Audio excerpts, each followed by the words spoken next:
You might not believe it, but we actually have stories to discuss outside of Xavi, Simons and Joel Hato, and this afternoon we're going to break them down. So I hope you guys enjoy the video today, but very quickly, if you were already planning on making any purchases for the new home season kit or anything from this summer's amazing ranges, feel free to use one of my affiliate links in the card above or description below, because I get a little commission from that, and from that commission I can reinvest it back into the channel. And I got some big exciting projects I can't wait to show you guys coming out before the year ends, so stay tuned for that.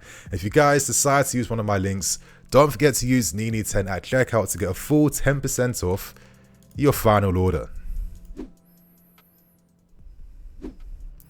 Now we start things with some interesting reports coming out from Italy involving Atlanta's forever wonder kids in Giorgio Scalvini.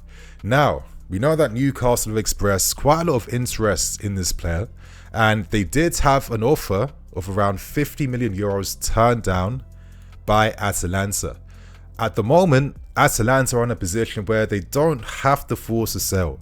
Retegui, of course, went to Saudi for 65 million. Lookman is about to leave them as well too. They sold their left back to Atletico Madrid. They've been selling quite a few players. So from a player perspective, you're thinking to yourself, I don't think Atlanta's going to be that hot team in Serie A next season.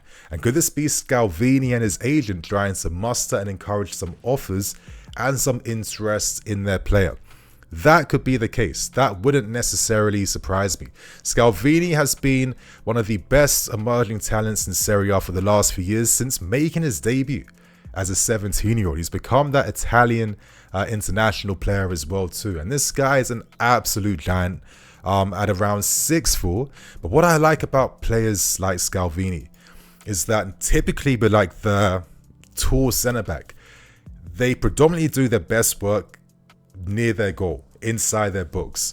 When it comes maybe being in unfamiliar positions, like maybe playing a bit wider, having to defend wider, having to drag their men out wide, they're more susceptible to hurting their team because they get turned easily, they're too flat-footed, or they can't keep up. So I like that Scalvini is one of those top defenders that is not only very impressive aerially, but also is very impressive on the ground. And I think when you're a club at our level, you need to have players that can do both to a really high level, in my opinion. So from that perspective, Scalvini does make quite a bit of sense. But maybe one thing that doesn't necessarily make as much sense right now maybe is the price tag, considering he's been out injured for a long time.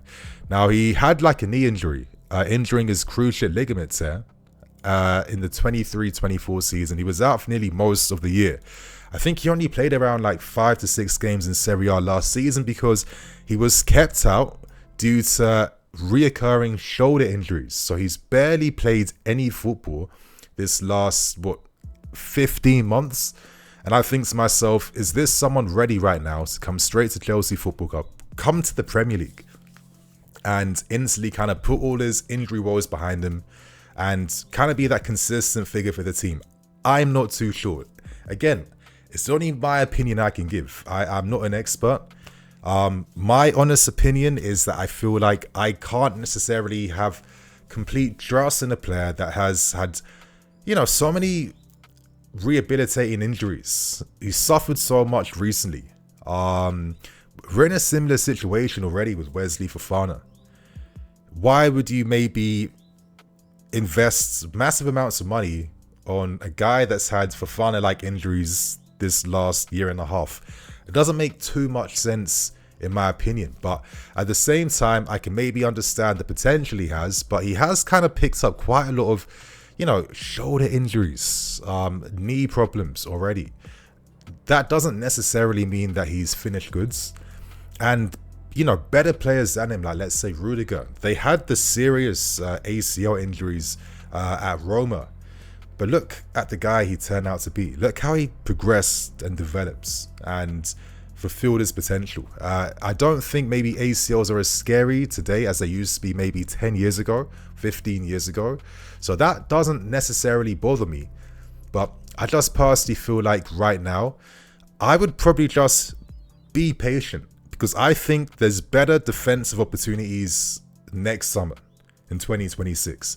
I think with the options we have, Levi Koval, Badia Shul, Chalobah, Tosin, Wesley Fofana, as well as the fact that there's also a strong possibility that, you know, either one of your Kukureyas or Hatos or Reece James or Gustos or Achimpong can also play that wide centre-back role. So I feel like we're pretty stacked already. And unless maybe someone is leaving us, and it's not even Disasi, unless it's someone else within the first team squad leaving us before the window ends, for me, you're only making a defensive signing if it's like for like. I think we assess the market next summer. Mark Guy could be leaving on a free then. If I'm Guy, I might just hold out one more season at Palace, play for them in Europe, and make stupid money next season with a massive signing on fee and even bigger wages. This also allows us to assess how Anselmino does, for example. If he gets a good loan move, I'm really interested and excited by this kid's potential. And another player that I would like to see get more minutes is George Achimpong. I think this guy's a superb player. We know that Bournemouth are kind of potentially assessing securing him on loan. That could be great for him to play consistently for a season. If that was the case, the possibilities that Achimpong absolutely smacks it on loan are that high and that realistic that I wouldn't want to maybe block out pathways so easily, knowing that maybe he might come back for the 26 season. That's the type of patience we should kind of have right now. Sarr, Anselmino, Achimpong, they'll be around 20, 21, 22 years old. They're good ages. And with what we have right now, and the options we have, you can also play the wide centre-back role. I don't think we have to force spending big money on any centre-back, in my opinion, right now. Let's be patient. Let's assess what we have. And I think there's enough strength and depth to kind of cope with whatever demands next season's going to throw our way. So share your thoughts and opinions. Do you feel like Scalvini is that good that he's worth making the move for? Let us know how you're feeling below, my friends. But right now, I want to discuss one of the interesting stories developing like this morning. And we talk Alejandro Garnacho. Now, for some of you guys, you're not going to be that impressed or that excited by this news. Fair enough, I get it. But I think we've all kind of realized that Garnacho has had long-term interest from our football club. Garnacho, I think, has been patiently waiting for us to make a move. I think this is why him and his agent haven't been forcing things too much. I think that as the window does continue on, it does undermine Man United's financials, because there's only so much money they can ask for right now. At the start of the window, they probably could have been like, you know what, we want 60 M's for Garnacho. No one took the bait. As the window's coming to an end, and with United's needs to sign a striker that pressing and that serious, I feel like they might drop Garnacho down to around 40 million. And I think for a price like that, maybe it makes the football club think a little bit and take a bit of notice. Now, in my opinion, he isn't probably the signing I'd make, but I don't want you guys thinking that I'm part of this brigade that has this vendetta against Garnacho. Like, I think a few months ago when reports were coming out in January that we had strong interest in him, I did want to like my analysis reaction videos, and like the discourse, the anger, the disdain, the accusations of being brown envelopes, just whatever negative stuff because people don't like the player was just, it kind of surprised me. I didn't think the kid was that unpopular. Maybe it's like a Gen Z thing, I don't know. There was this, I don't know, I have to keep my opinions real, comical petition against signing Garnacho. So far, only 877 people decided to express their disdain, which is barely anyone, to be honest with you. I think it's a bit mad. I'm not quite sure why Garnacho is that polarizing. Maybe if you're a United fan, I can get it to a degree. But at the same time, I think when so many players have kind of expressed dissatisfaction at Manchester United, it does tell you more about the organisation than it does about the players, in my opinion. So I'm not part of that brigade that just does not like the existence of Garnacho. I actually think that I can see why the club feel there's an upside to his game. I think if there's one thing Garnacho has is ridiculous inner belief in himself.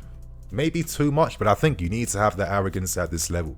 You know, you're gonna put yourself in scenarios and situations in game where 9 times out of 10, you're not gonna always get that goal from that shot or get past your man as consistently as you want. For a younger player playing at big institutions with pressure against them, they failed that psychological battle. The fact that Garnacho ignores all of that and can kind of just continue staying true to his game, it does tell you that mentally he does at least have that type of top class ability to his game. Outside of that, if I want to be like a nerd, you guys, you look at his statistics and, you know, the FB ref scores kind of paint some positive pictures about how he performs tactically. I think his box entries are really good. I think his movement in the final third is very strong, especially in a team that prioritizes like a transitional attack. He scored goals against us. He's always kind of been quite dangerous against us. And I do think that I can understand why the club feel there is upside in Garnacho being a possible player for us in the future, right? So that doesn't necessarily bother me. But it is interesting that Romano did confirm what I think a lot of us were getting this sneaking suspicion of, that we were going to sign Simons as well as Alejandro Garnacho. Now, when it comes to the business of how this deal gets wrapped up and tied down, that's going to be really interesting in itself, in my opinion, because I do feel like you could see maybe Nico Jackson used as a makeshift as part of this deal in the final moments of the window. That maybe wouldn't necessarily surprise me. Could that make sense for us? You know, you look at next season, left flank of Gittins and Garnacho, right flank of Neto and Esteval, and we have the attacking mids of Simons and Cole Palmer. It does make me think though about what happens for the following season, because we have bagged one of the best teen talents in the world in Giovanni Kenda. And with the money we paid for him, this is not someone that you're signing to then loan to Strasbourg. So everyone roll that out of their heads. What's more realistic is that Kendrick Powers remains at Strasbourg for 2 seasons in a row, compared to seeing Kenda stepping foot in France at all. From the club side, they might think to themselves, listen, maybe if you're Pedro Neto, if you don't have a superb season, it might be long for you, because it seems already the priority would be on a Kenda. And then maybe you think to yourself, all right, Gittins, Kenda, Esteval, Garnacho. It is a jam-packed youth attack, and maybe at their age, it's an age where no one is going to maybe necessarily dominate being that first team guy, getting those first team minutes playing week in, week out. Like, let's say Cole Palmer. That time will come when they're maybe 21, 22, and by the time that happens, that's going to be at least, you know, 2 to 3 years for that potential winger youth group, right? Because I'm trying to like foresee how this works out in the long term. So I can maybe understand why the club feel like, you know what, it doesn't necessarily hurt us, because we're going to player trade our way to success. If one of these guys doesn't work out with the age they're at, the potential they have, we can still regroup our money back. We haven't paid 100 mil for any of these guys. It's not impossible for us to do that, and we're guaranteed to at least get 1 to 2 to 3 winners out from a group like this. So it'll be very interesting to see. I could maybe envision Garnacho being like a good second half player at times. 100%. He'll come on, he'll be hungry, he'll be relentless with his movements towards goal, and he'll want to get on the score sheet and affect things. He's a player that tries to make things happen. The execution isn't all there. He's incredibly high volume. But sometimes I think, you know, that is part of the youth development game. You know, I want to see my youth guy try. I want them to do high volume things. As they grow, as they develop, as they improve, that high volume becomes a lot more efficient. It gets a lot more condensed. And I definitely think that Garnacho does have something to him, where as part of this group for next season, he could be an interesting guy to watch for the next year or two. You know what I mean? I'd be different if we didn't have no Gittins or no Estevals or no Simons or players like that, and Garnacho was the main guy. I wouldn't be here for it. But seeing him as like that potential squad competition player with this group, I don't think it's as negative as even I first saw it to be maybe a few months back. So let's watch the space. Let's see how things develop. Share your honest thoughts on Garnacho. I know there's going to be a debate. I like having debates. I like having conversations. I like seeing what you guys have to say about things. I don't care about the popular narrative. So share your honest takes on Garnacho. Is it a thumbs down or a thumbs up? Let us know how you're feeling, my friends. So right now, this lets us end things very nicely on the final story today. And let's discuss the latest updates surrounding Mr. Nicolas Jackson. Now, we got some interesting news surrounding Nico Jackson's future. As we know that Newcastle, Villa, and Man United have expressed a lot of interest in Nicolas Jackson. But in the meantime, it does seem like maybe Newcastle's interest might be a little bit higher at this point in time. And that's because obviously with Isak looking incredibly likely to be signing for Liverpool. And listen, in my opinion, I think Newcastle at least try and don't look too easy. You know what I mean? At least make it a bit long for Liverpool. You're making it so public that this guy is set to leave that it's just not looking good for you guys, to be fair with you. But anyway, we know that they've been looking at other striker targets. Ekitike was their dream guy to prepare for Isak's inevitable absence from the football club, and they hoped to pay around 69 million for his services. Now, if you remember previous reports that revealed that our valuation of Nicolas Jackson, which is currently around 80 million pounds, that was in line with the market valuations for a lot of attacking players, especially in Hugo Ekitike. So something to the tune of 70 million, I think, will do business. And I say this because reports reveal that we've slapped on an 80 million pound valuation, which is going to be very high. But it definitely does take advantage of some of the desperation right now that you're seeing from some of these clubs who need to invest in signing a striker. So we're definitely playing a game, I feel, where it's all about valuing Nico high and then finding the best price to sell for under that initial value. And I think 60 million would be ridiculous, considering only a few weeks ago the valuation was around 50 mil pounds. So you're making stupid returns on his potential sale. Now, of course, context to remember is that Nico Jackson is not on the transfer list. The club aren't necessarily forcing anything in terms of Jackson's exit from the football club. But as we've known, if a club wants him and if they offer good money, we are going to be open to his potential sale. So this leads us on to some of the clubs expressing an interest in Nicolas Jackson. We've learned we have learned from Matt Law from the Telegraph that maybe United are slowing down their interest in Nico a little bit because of that price valuation. In their heads, 60 million was the highest they want to go. For Newcastle, that is 65 million, which is not too bad for Nico Jackson, in my opinion. But my guess is, if a deal did happen between us and United, expect Garnacho to be involved in a deal with Nico going to United. I just think that is just literally primed and set for that to be the inevitable reality. So let's watch that space. Another twist though is Juventus. Juventus currently are trying to sell Vlahovic so they can reinvest into signing another striker.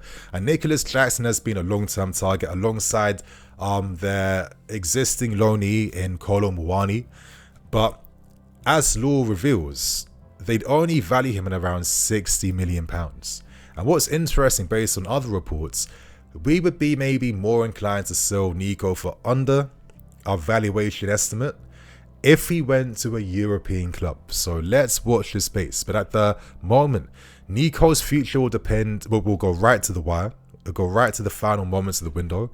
We're waiting for clubs to try and sell players first. If United can get fees for Sancho and Anthony in time, they'll have some more money to spare and to spend. If Juventus can sell Vlahovic, let's say at Atletico Madrid in time, there's money there to spend.